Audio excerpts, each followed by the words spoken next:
Hello বন্ধুরা, এটা হলো নড়াইলের চিত্রা নদী।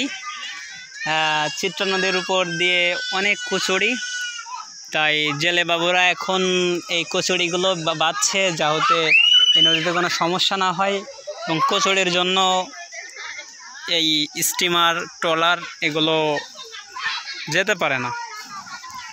তার জন্য দেখছেন চিত্রা নদীর উপর দিয়ে বাচ্চারা এপার থেকে ওপারে চলে যাচ্ছে। আসলে একটা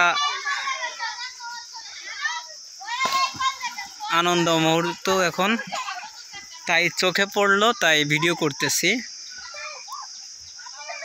অবশ্যই নেট শেষ হয়ে গেছে, সবাই এখন পানির উপরে আছে,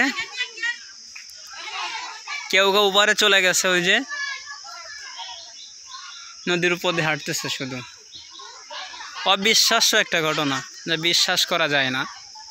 পানির উপর দিয়ে হাঁটা এটা কি বিশাল ব্যাপার।